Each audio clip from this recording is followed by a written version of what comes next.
Friends, ఈరోజు మనం ఊతప్పం చేసుకుందామా. ఊతప్పానికి కావాల్సిన ఇంగ్రీడియంట్స్ అండి. మనము దోశ పిండి ఉంటుంది కదండి, 2 రోజులు దోశ వేసుకుంటాం, కొంచెం పిండి పక్కన పెట్టుకుంటాం. రోజు దోశ తినంటే ఎవరికైనా బోరు కొడుతుంది కదా. అందుకని 2 రోజులు దోశ పిండి వేసుకున్న తర్వాత కొంచెం పిండి మిగులుతుంది కదా, దాంట్లోనే నేను 2-3 స్పూన్లు మైదా పిండి కలిపానండి. దాంట్లోనే కొంచెం తినే సోడాపు ఇంత వేసాను. రెండోది ఒక ఆనియన్ చిన్నగా సన్నగా చాప్ చేసుకున్నాను. ఒక మిర్చి, 1 మిర్చి చిన్న ముక్కలు వేసేసుకున్నాను. కొంచెం జీలకర్ర, తినే సోడాపు కొద్దిగా వేసాను. ఇవన్నీ ఇట్లా కలిపేసేసుకున్నాను. మెత్తగా కలిపేసేసుకున్న తర్వాత ఒక 2 మినిట్స్ అలా వదిలేసేయాలి. ఎందుకంటే మనం ఏవైతే ముక్కలు వేసామో అవన్నీ పిండిలో కలిసిపోతాయి, అప్పుడు సపరేట్గా రావు. మిర్చి కూడా చూడండి, కంటికి కనపడకుండా అంత సన్నగా కట్ చేసుకోవాలి. మనం పెద్దగా కట్ చేసుకుంటే తీసి పక్కన పెడతాం, అప్పుడు కారం ఉండదు కదా. అందుకని సన్నగా కట్ చేసుకుని వేసేసుకోవాలి. అన్నీ వేసేసుకుని దీంట్లో ఇలా కలిపేసేసుకొని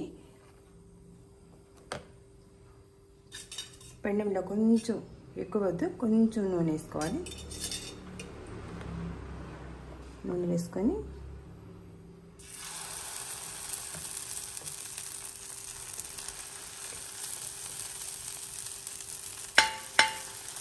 మనం ఏం చేస్తామండి, దోశ అయితే పలుచగా ఇట్లా ఇలా చేస్తాం దోశలాగా, కానీ దీన్ని కొంచెం మందంగా వేసుకోవాలి కాబట్టి అదే ఊతప్పం. 3-4 గంటలు పిండేసుకొని కొంచెం దొడ్డుగా వేసుకోవాలి అంతే. పలుచగా వేసుకుంటే దోశ, లాగా వేసుకుంటే ఊతప్పం, అంతేనండి. ఆ దోశ మీద వేసిన తర్వాత ఇట్లా క్యాప్ పెట్టుకోవాలండి.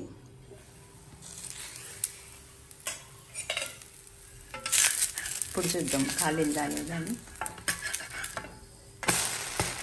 చూడండి, డిజైన్ వస్తుంది అనమాట. ఇట్లా నీట్గా కొంచెం లైట్గా ఆయిల్ వేసుకుందాము.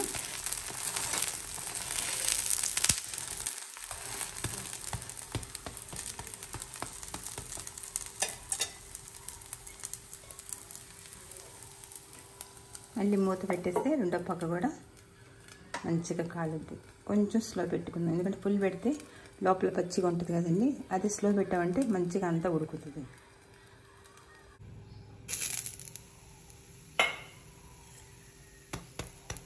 తిప్పుకుందామా.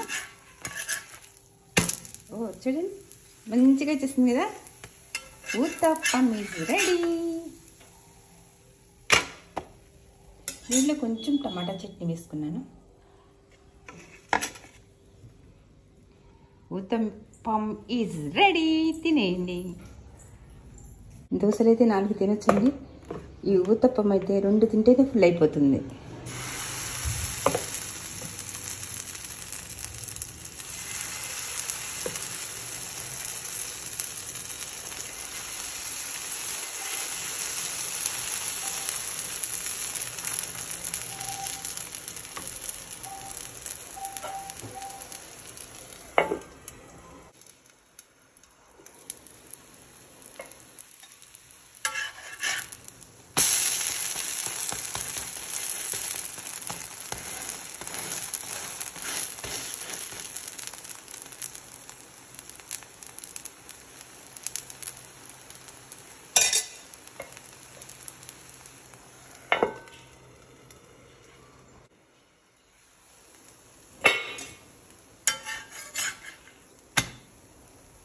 నీటి కాలిపోయింది సరే, రెండో పక్క కూడా.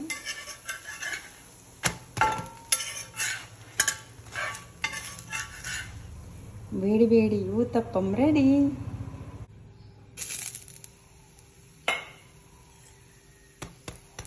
తిప్పుకుందామా. చూడండి, మంచిగా వచ్చేసింది కదా. Uttapam is ready. దీంట్లో కొంచెం టమాటా చట్నీ వేసుకున్నాను. Uttapam is ready, తినేయండి.